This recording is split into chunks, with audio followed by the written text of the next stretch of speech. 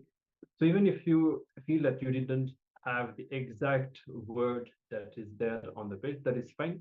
Initially, this is the way it will happen. You will, Paramashiva will definitely show you something that is related. For example, here we learn about responsibility. So maybe in your inner space, the memory of the certain relationships would have come up. Maybe some incidents with your mother and how she tried to teach you her understanding of responsibility. So there could be so many different things that are revealed to you.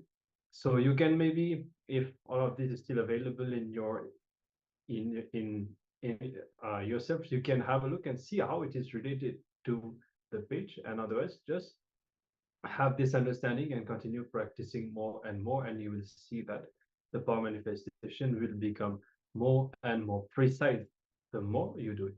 All right. With this, let us now get ready. Today we are diving into the deeper truths on seeking, and we have covered already some of the Ishavasya Upanishad, inquiring into the self and into the universal consciousness, the very nature of existence. We are now going to spin a different angle on seeking itself, which is inquiring into the source. Let us listen to more revelations about the Upanishads from the Supreme Pontiff of Hinduism. Please be in a space of receptiveness and deep restful awareness, as we are going to listen to the Supreme Pontiff of Hinduism in our video. Yes. Let us begin.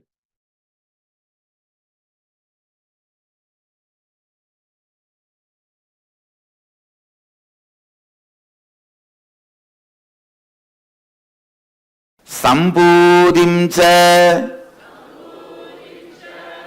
vinasam cha yastat vedo bhayagumsaha vinashena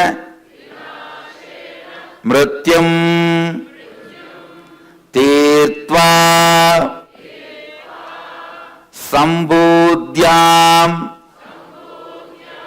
Mritamashnute. Just simple two line. It's the 14th verse of Ishavasya Upanishad, the first Upanishad. I'll give you the translation.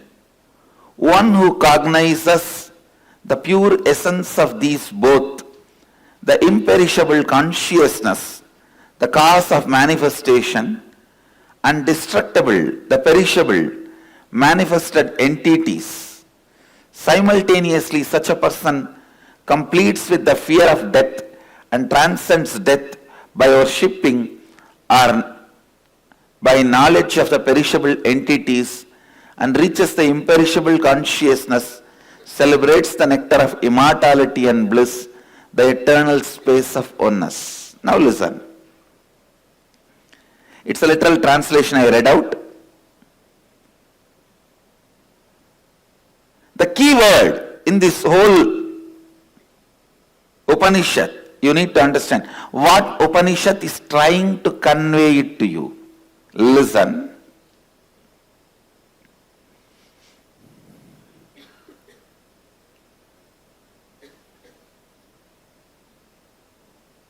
Listen intensely.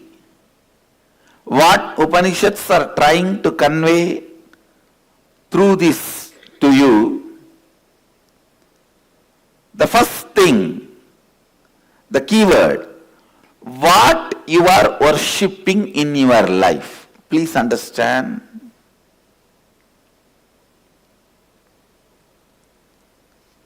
Here worshipping does not just mean in front of whom you bow down, in front of what you bow down, what you think as goal of your life, what you remember again and again. Please understand, you may be bowing down in front of Shiva deity for money, then you are worshipping money.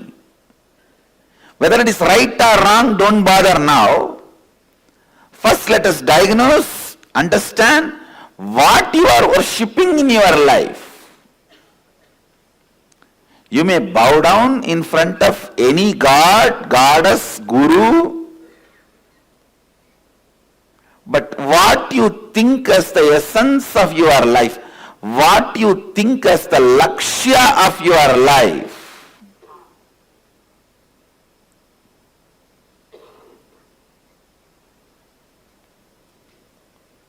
that is what you are worshipping.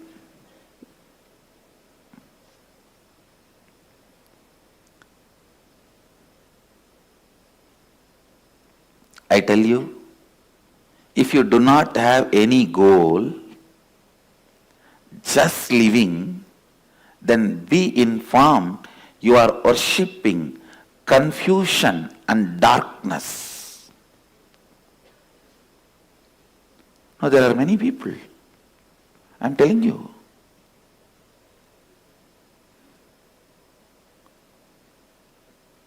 They think, let us drag on the life. At one day something will happen, everything will become all right. No. You are worshipping darkness and confusion. If you are not standing up for yourself, you are only worshipping darkness and confusion.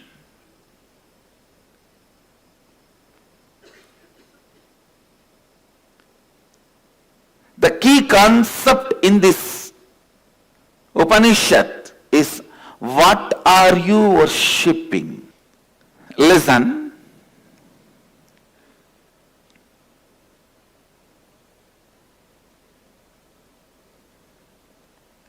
When Upanishads say, Sambudinja vinasancha yastatveto bhayagunsaga vinashena mrityum dhirtva Sambudhyam mritamashnute.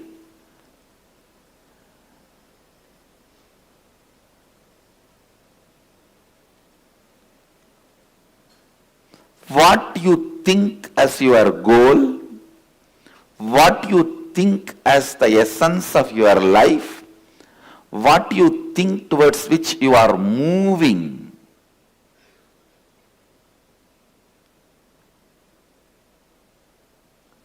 in your life, you are worshipping that.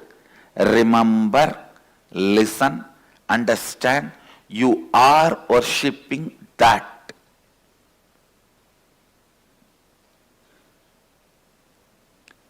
Today I wanted Vakyartha Sadas on this subject. All the Gurukuls, Vakyartha Sadas groups all over the world take up this subject. What are you worshipping in your life? What you think as goal of your life? For some people, it may be money. For some people, it may be pleasures. For some people, it may be name and fame. For some people, all of this, part, little. For some people, just confusion. I tell you, there are people who worship confusion.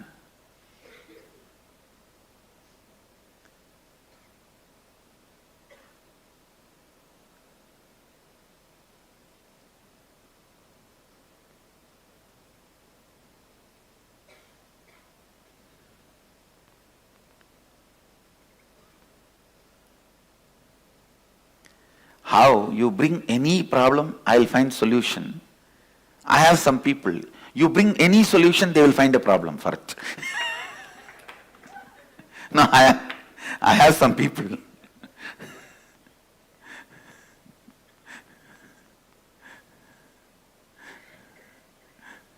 Even in my own Sangha, I have some people. You bring any solution, they will find problem out of it. I call them confusion worshippers. Worshipping confusion. Worshipping the status quo. Worshipping the inaction. Worshipping the non-transforming, stuck-up space. Understand? Stuck up, just stuck, without moving in the life in any direction, is hell. That is hell.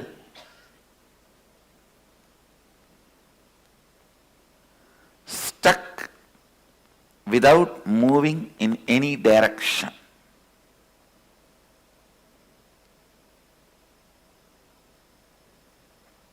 Confusion worshipping.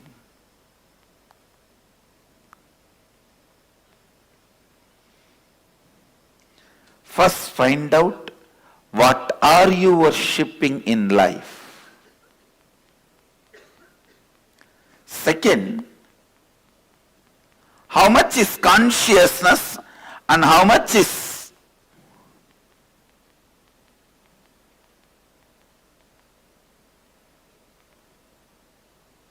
materialistic, perishable. Look in, find out how much is imperishable and how much is perishable.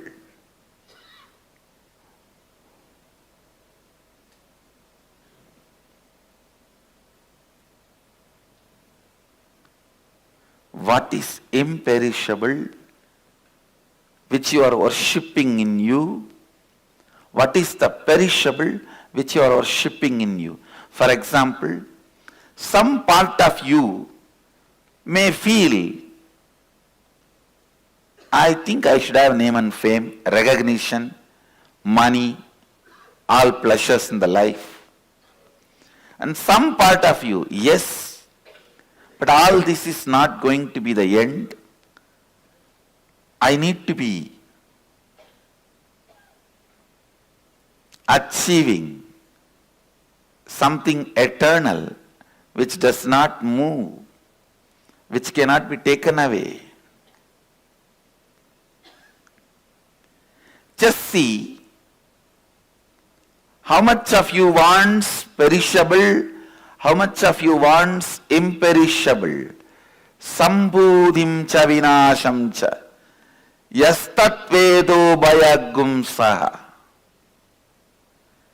vinashena mrityum tirtva sambudhyamritamashnude.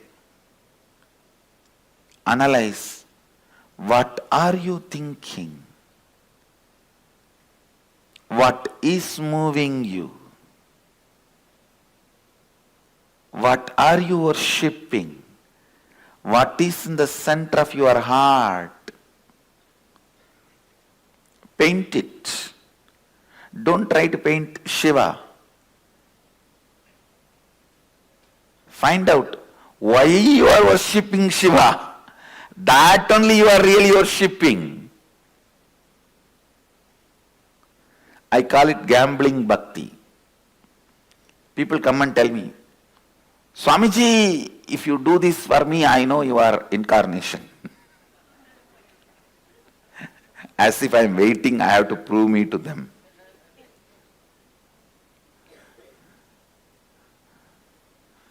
Gambling devotion. So they gamble.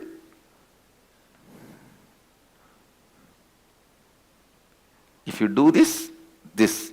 If you do this, this. Swamiji, if you give me 10 crore in lottery, I will accept you are enlightened. Or if I give 100 crore, you will accept I am incarnation. If I give 1000 crore, then you will accept I am a god. So I have to establish my godhood by giving 1000 crore to you in lottery. Understand? When the devotion, feeling connection happens, you being showered with what you want is different. When there is a gambling game is going on, your so-called devotion is different.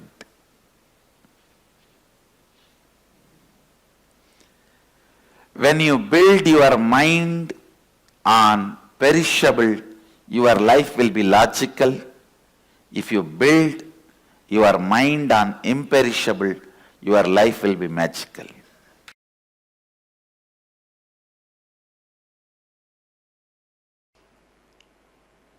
Please recite along with me. Antam tama pravishanti ye avidyamupasate tato bhuya ivate tama yavu vidyayam rataha.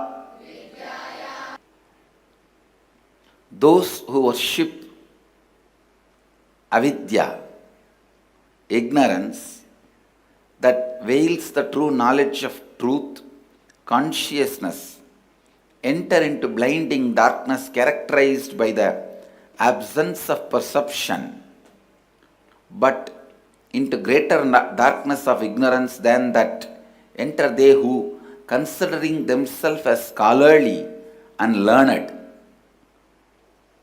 are engaged in vidya, the incomplete knowledge acquired for vested interests, characterized by the impure perception of truth and consciousness. See, this verse talks about two types of people. One, who worship ignorance.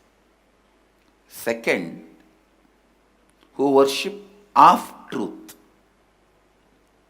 Knowledge for the sake of vested interest, not for the sake of knowledge itself. Understand? Knowledge for the sake of vested interest, not for the knowledge itself. When you start worshipping the knowledge for the sake of knowledge,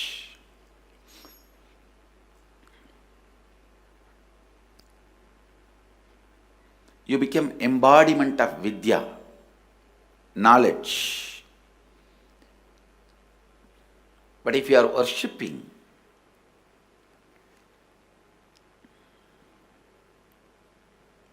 the knowledge for some other vested interests, as I was describing few days before, for the sake of luxury or for the sake of any other comforts, if you stop seeking,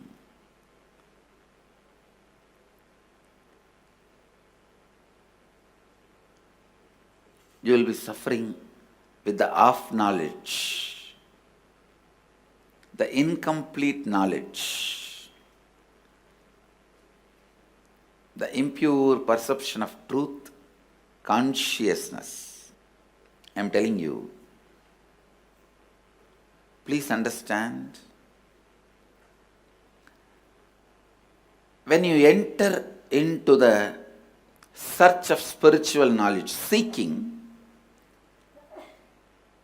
you will have such liberating truths about freedom,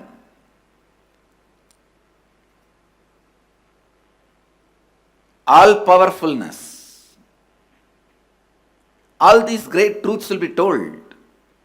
But be very clear, unless they become experience, don't try to mess up with the concepts of freedom. Please understand, most of the time, giving into your patterns, you will start declaring as freedom. You'll say, after all, I am enlightened, I am a soul, I am free. Then finally, go and eat the beef. Ramakrishna says beautifully, an example.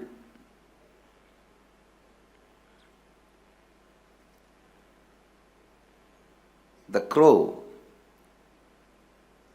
may try to boast about itself, but finally end up in eating what it eats from the dustbin, dirt. So understand, most of the time, these so-called knowledgeable people also, with the incomplete knowledge, they give in to their patterns and declare they are free. Please listen. I'll give you a more clear example. Without becoming Paramahamsa, try to live like a Paramahamsa. Really, without getting to the space of non-attachment, trying to live as if unattached. Listen. This is the most dangerous game people will play. But of course, nobody else need to punish them. They themselves will be punishing themselves. They will be punishing themselves. Giving into your patterns cannot be freedom. Here, what Upanishads are trying to tell, I'll expand, listen, step by step. These incomplete knowledge people with incomplete knowledge, before even achieving enlightenment, due to their vested interests, because of their impure perception of truth and consciousness, even though they claim they are unattached, wise, they get completely distracted and destroyed with the incomplete knowledge. Actually, Upanishads are trying to very boldly describe the obstacles you will face in the initial level seeker and advanced level seeker. For an initial level seeker, the biggest problem is boredom, due to which you don't break whenever you hit the black. You just develop a don't care attitude towards your ignorance. Enlightenment comes as experience, not out of being expertised.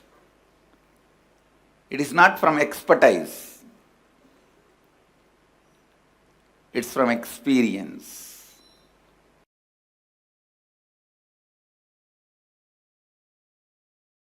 Agnenaya supadaraye asman vishwani deva vayunani vidvan yuyotyas majjuhuranamena bhuyishtande nama uktim videma. O Agni, the fire god, knower of all our actions and all that is worth knowing, you must take us along the righteous and auspicious path of completion, leading us to experience the supreme consciousness, the original space of complete completion. O God, consciousness, may you remove all our incompletions that are obstacle in our good path of completion. Beyond coming and going, birth and death, unto you we surrender with many reverential words, bowing down again and again. Listen.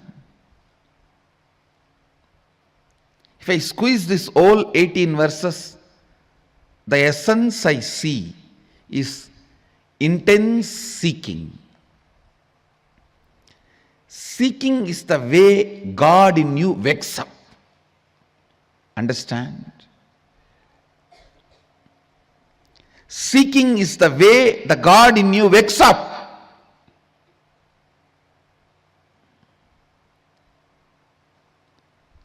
the early morning, sometimes you will feel, you yourself will remember that you are dreaming. That is the way you wake up. How many of you have experienced the state what I am describing? Same way, listen. Seeking is the way you wake up to your reality. Don't fall asleep. Turn and sleep when the seeking has awakened in you. Understand?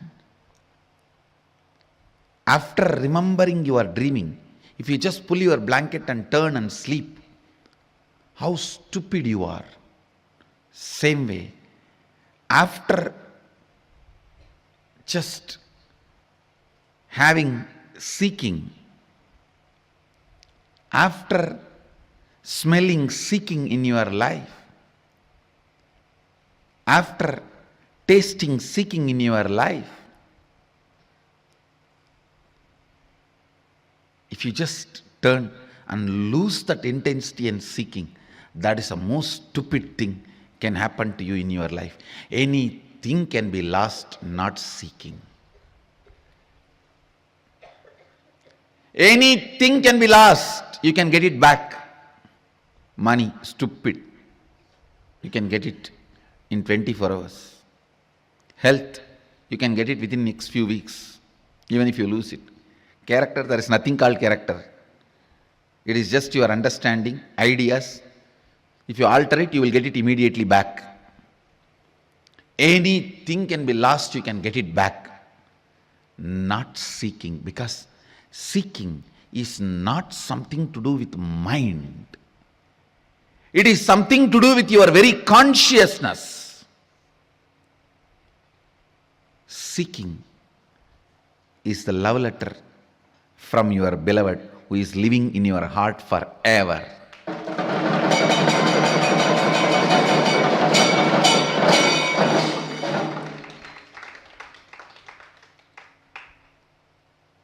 If you miss that, you may have to wait for ever and ever to get the second letter. Understand, it's a message from your beloved who is residing in your heart forever. Anything can be lost, not seeking. Body can be lost, you can have immediately another one, because tons are there in the planet Earth. Billions of bodies are there. Mind can be lost, immediately you can make another one. Understand, anything can be lost, you can get it, not seeking. Constantly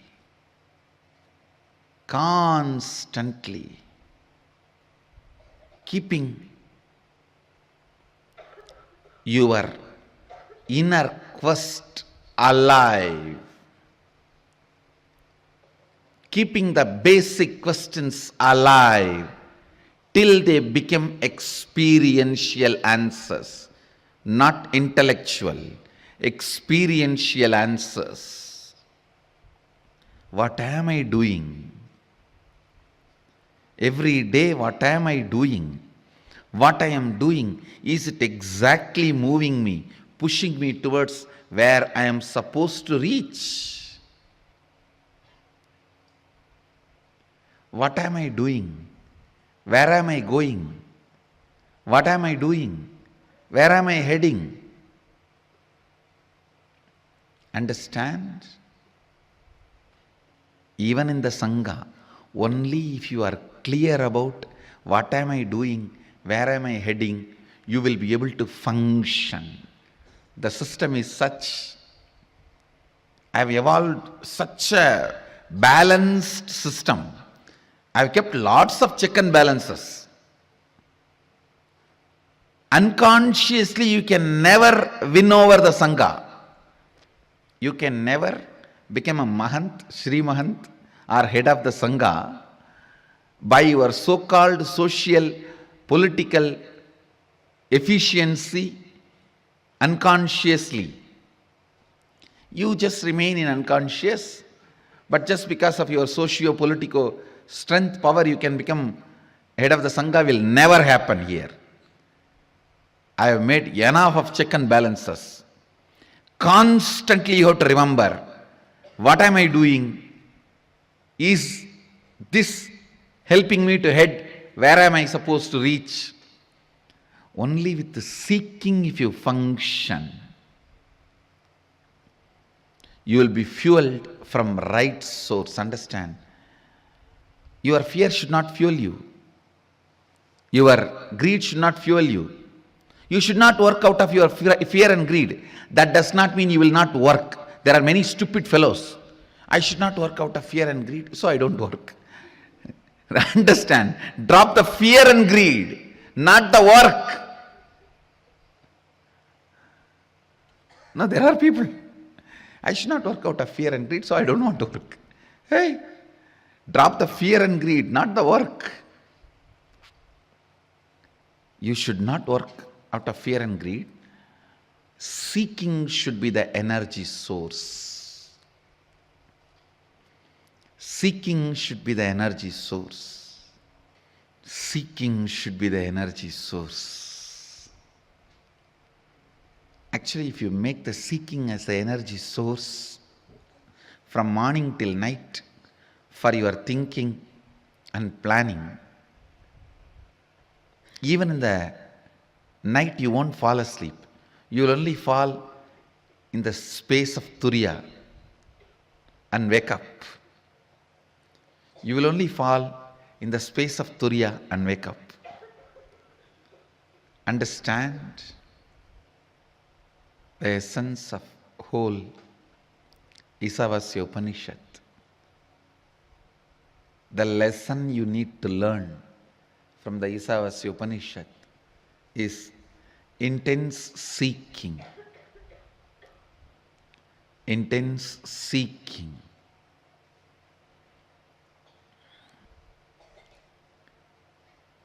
The 18th verse emphasizes on praying and surrendering. Ultimately, man cannot make it. Only God has to make it. Only He has to make it for you. So that is why, O God, consciousness, may you remove all our incompletions that are obstacles on our good path of completion beyond coming and going, birth and death. Unto you we surrender with many reverential words, bowing down again and again. Bowing down again and again. Agnenaya Subhataraye Asman Vishwani Deva Vayunani Vidvan Yoyotyas Majjuhuranamena Bhuyishtam Dama Bhuyishtam Denama Uktim Videma. The surrender, the devotion. Actually,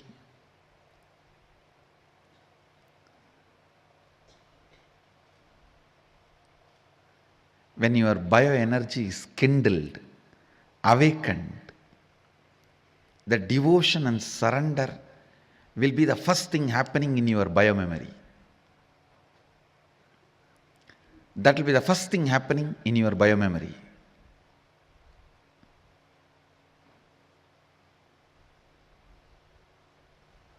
Your whole body and mind will start tasting devotion and surrender. Agnenaya Subhadaraye Asman Vishwani Deva Vayunani Vidvan Yotyasmajju Huranamena Bhuyishtam Denama Vuktim Videma. Every time when I chant this verse, throat feels so sweet. Because the way it is described, we surrender with many reverential words, bowing down again and again. Bhuyishtam de nama bhuktim videma pranamami muhurmuhu. Means bowing down again and again. When the gratitude overflows, that's the only thing you know to do. Nothing else can be done. You don't know what to do. Pranamami muhurmuhu. Bow down again and again. When your bioenergy, God particle, Kundalini Shakti is awakened, you will feel tremendous seeking in your biomemory. Suddenly you will see the earlier cognitions you built about you, everything is collapsing like a Hindi movie climax. How in the Hollywood, Bollywood movie climaxes, always they have to collapse at least 2-3 buildings. Only then climax will happen. How those buildings collapses. You will see your cognitions collapse. Not for bad, but for good. Because the right expansive cognitions will start happening, I tell you. That is why I am saying, when the seeking happens in your life, 10 times more you should be micromanaging and planning. Only then the seeking is being filled in your biomemory, or your biomemory is getting shaken by that seeking.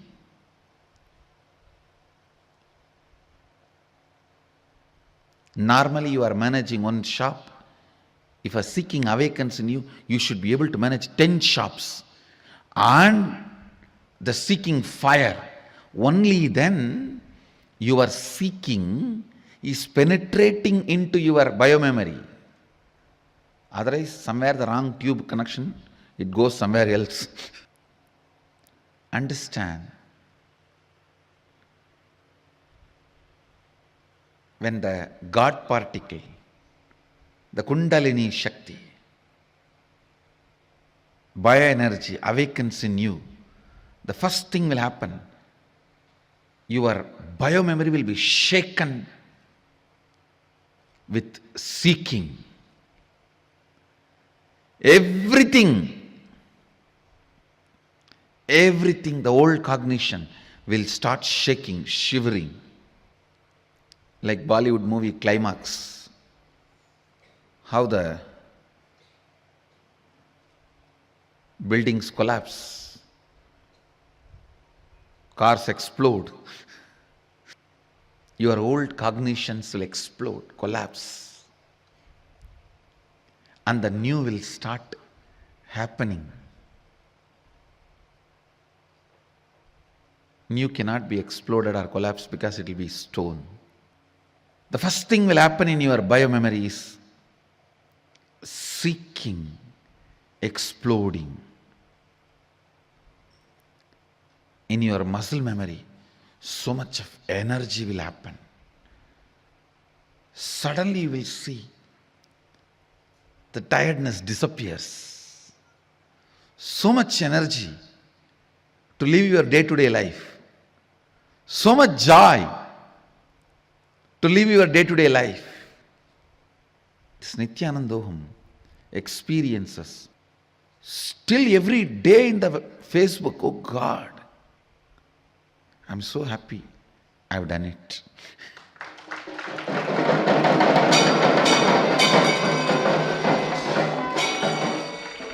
Every day, stories after stories.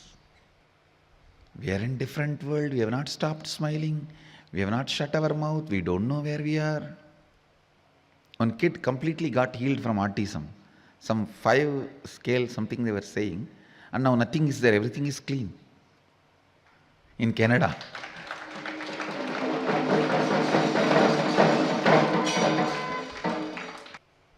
I am venturing into the next experiment. Loading that same frequency of bioenergy into Spatika Linga. I am loading into 3 Spatika Lingas.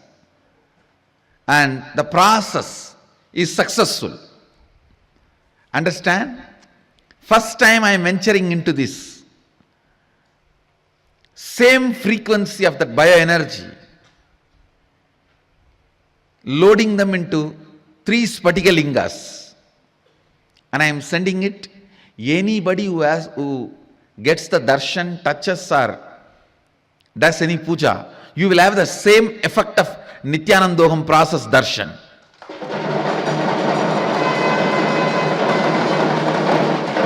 You are going to have the same glimpse of Nityanandoham darshan. Same, it will be literally like having Nityanandoham bioenergy process or Nityanandoham darshan. It will create the same effect on you. I am sending one linga to Tamil Nadu, one all over India other than Tamil Nadu, one to the international countries. You guys can take it and do yatra, and people will have the same experience. Same experience, literally the Nityanandoham experience. Plan to receive it, welcome it. The devotion, surrender expressed in this verse can be a powerful source of energy for you, even by contemplating on it. Even by contemplating on it. Essence of this whole Upanishad is seeking the basic truths. Who am I? Who am I? What am I? Who am I? What am I? Who am I? What am I? Where am I heading? What I am doing? How is life happening? Keeping these basic questions alive.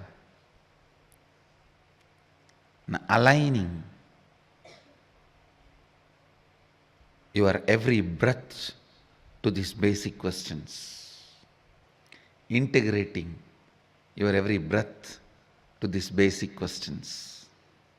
Integrating you to these basic questions is seeking.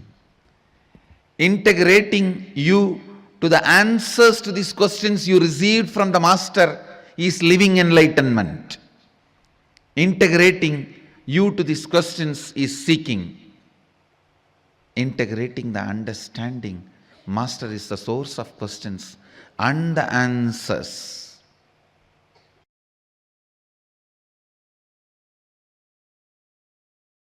Please recite along with me.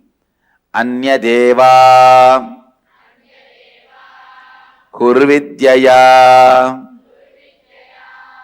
Anyada Kuravidyaya Iti Shushruma Dhiranam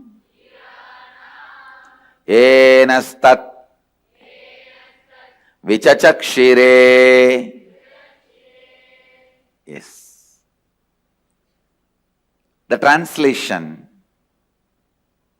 It is said that by Vidya, the knowledge cognized from the right context of grasping the truth, consciousness, and the superficial knowledge acquired from the wrong context of grabbing, without cognizing the subtle truth, certainly a different result is achieved.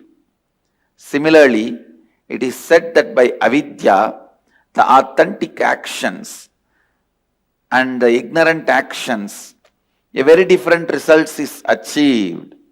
Thus, have we listened from those wise beings who have explained that absolute principle to us. Essence, the sacred secret, the key truth from this verse the context you set for you. Please understand. The context you set for you before entering into action or life is more important than your decision of entering or not entering into life and what you do or don't do in life.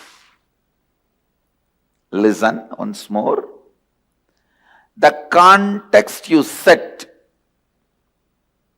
before entering into life is more important than what you do or don't do in your life. Context. If you set the context of bhakti, your travel becomes pilgrimage. Food becomes prasada. Water becomes tirtha. Ash becomes bhasma. Music becomes kirtan. Man becomes human. Understand, setting the context is much more important than the action, commission or omission of acts. Doing something or not doing something. Doing something or not doing something is not that important than the context. So all the outer world rules and regulations, whether it is simple traffic rules or the law of the land, is based on the action performed. Commission and omission of acts, because outer world can understand only that, outer world functions only with that, outer world can measure only up to that. In search of stability and surety, possibility is forgotten. Listen. Yes, outer world can grasp only that. Whether you walk in the left side or right side, you should walk or not in the left side or right side. It can only go to that extent. Outer world can understand only that extent is not wrong, but they try to become fanatically declaring only that much exists is something seriously wrong.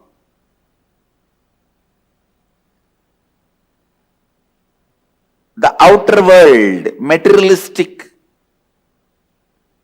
beings, developing rules, regulations, laws, whether we should walk in right side or left side, whether we should go in left side or right side, whatever. Forming those rules, nothing wrong, useful for day-to-day life.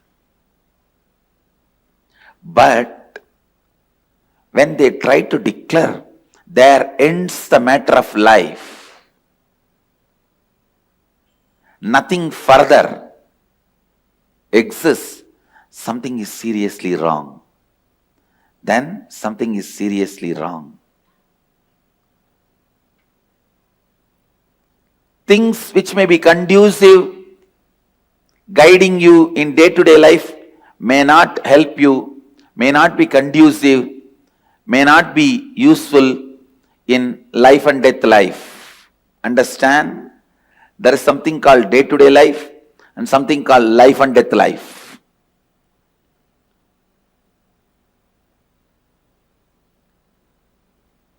which is conducive for your day-to-day life. Park in this spot, drive in this direction, walk in this place.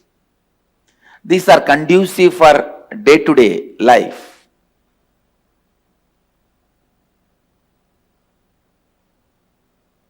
When these people who form the day-to-day life's laws, rules, try to dictate the larger truths or interfere in the field of larger truths, there starts confusion. There starts ignorance. There starts manipulation. There starts exploitation. There is no lane system among the planets. There is no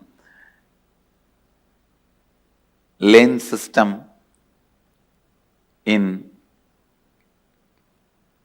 life and death, traffic.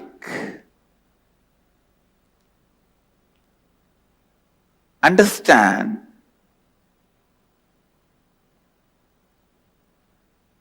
the context set for day-to-day life may not be sufficient for life and death life.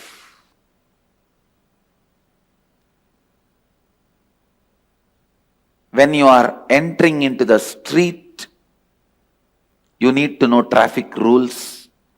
When you are entering into life, you need to know the laws of life, the truths of living enlightenment.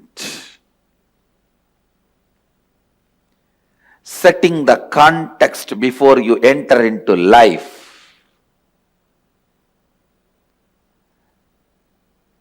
Please understand,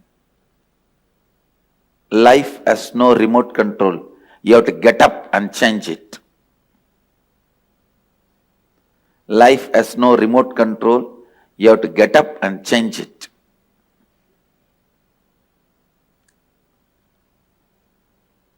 Setting the right context before you enter into the life. If you have the right understanding and context, so much of activism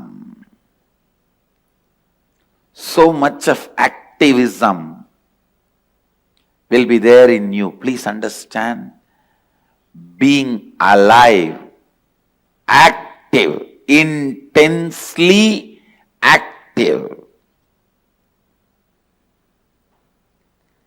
is one of the first qualification for spiritual life. Yesterday, one of my Mahant, I asked him few questions about this vision department, which is relaying my satsangs every day. Actually, they dig almost how Vishnu digged at the feet of Shiva. They would dig a huge pit in front of me to fix this. All the electronic equipments, I was asking about it, and some security issues I was talking. For that he replied, after all I want enlightenment, why don't you give that and leave me? The wrong concept of enlightenment. Understand? Many times you guys think enlightenment is like a puri, bonda, bhaji, vada or pizza, sundal available in the street. I'll have to just deliver it to you and you can grab that and run away to one corner of your room and eat it secretly without anybody's knowledge. No. Have the right context, intense energy and activism. Understand? Intense energy and activism. It is activism There starts the first step, enlightenment. Intensely alive, intensely active, intensely intent. Your intention should have intensity. The context set for life plays a very important role than commission and omission of acts.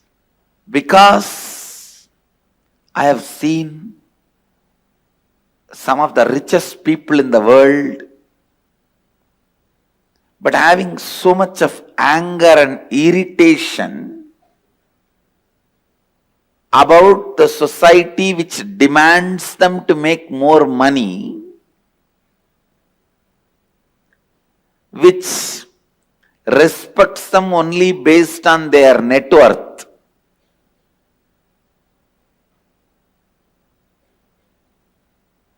Which constantly makes them to run to keep their identity alive. Please understand. I have seen some of the poorest human beings in the world who earn meal by meal. Not even they earn full day salary. Morning if they work, they get their meal. Evening if they work, they get their meal. If they are not able to work, they don't get anything. I have seen that kind of people. And I have seen some of the richest people. There are some people who spend what they spend for their one day can be an asset for some of the poorest people for their whole life. I have seen both ends, both extreme people. Some of these richest people, even though they are generating wealth more and more and more, they have so much of anger towards the mechanism which is pushing them to earn more and more. I won't call them rich people. I won't call them wealthy people. I'll call them who are caught in that vicious circle accidentally. Who is wealthy? Who is rich? I am defining. Please listen. Who can eat when he is hungry? Who can drink when he is thirsty? Who can sleep when he is tired? Who is alive and active when he wakes up? Please understand. Who can eat when he is hungry? Not the fellow who has to eat whenever friends gather, family gathers, or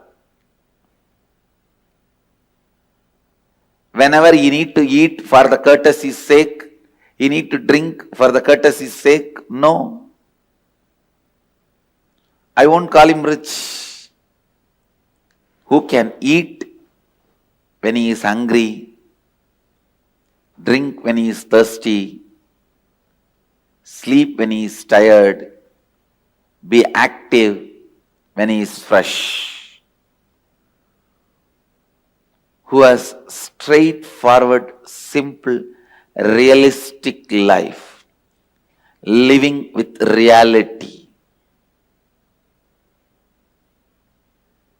Neither the ambitions, whims and fancies are required to fuel him, inspire him, excite him, nor the delusory, fear, imaginary, illusory, greed, can drive him crazy. Understand? Wealthy man is one who is healthy within. Healthy within is wealthy. Who has the right context for life, right context for what he is doing. Anybody who feels he is completed whatever he wants to do, he is complete within himself. He is fulfilled within himself. Feels he is living long. Person who feels incomplete always feels death comes much earlier. Death has come untimely. Please understand, there is no such thing as untimely. Death can never come in untime. He comes in time. He doesn't know something called untime. He always comes in time. When you have the context of being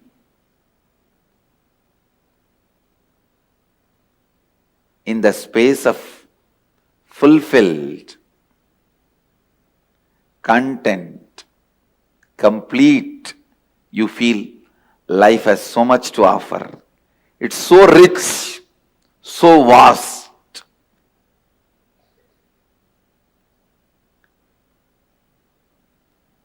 The person who feels life has so much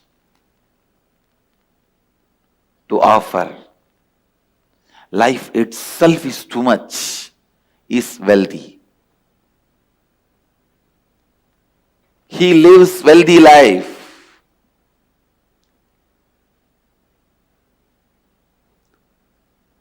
Once you feel complete, you will feel like overflowing with life, sharing it with the whole world. Actually, enriching happens only after thoroughly you feel complete. You support others. You enrich others. You enrich everyone's life only when you feel fulfilled, completely complete. Setting the context of completion brings activism in your life. That activism is the first step for living Advaita. Again, I am going to repeat the same truth, maybe 11,248th time. Bring completion to yourself before entering into anything. Bring completion into yourself before entering into anything. There is no hurry in life for you to jump into something without having completion and destroy it. Bring completion into your life.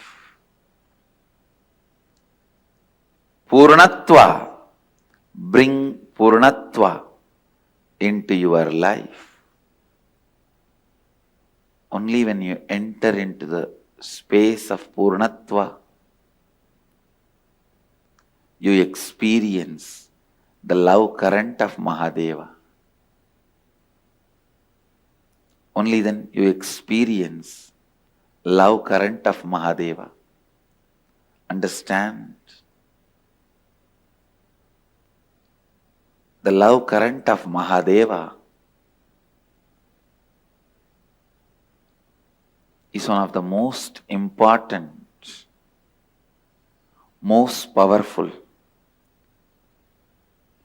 most important and most powerful, brilliant, intelligent, energetic, efficient, alive, ultimate.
Yes. So now let's take a few minutes and internalize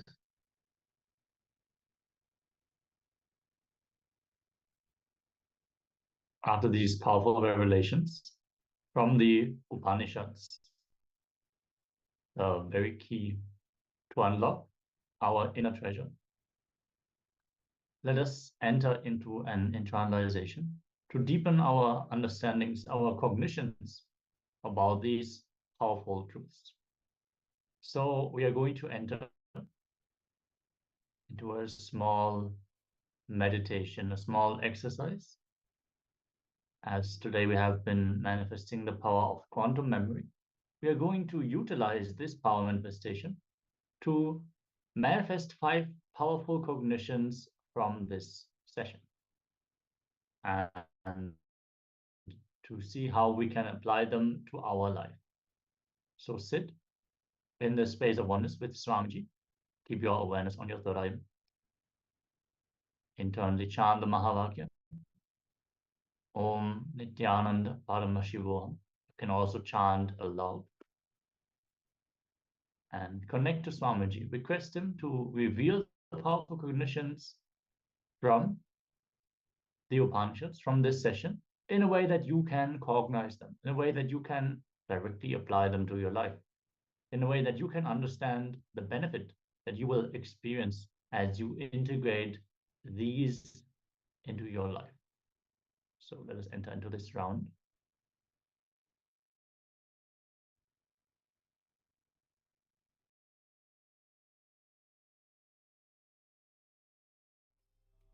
Paramashivoham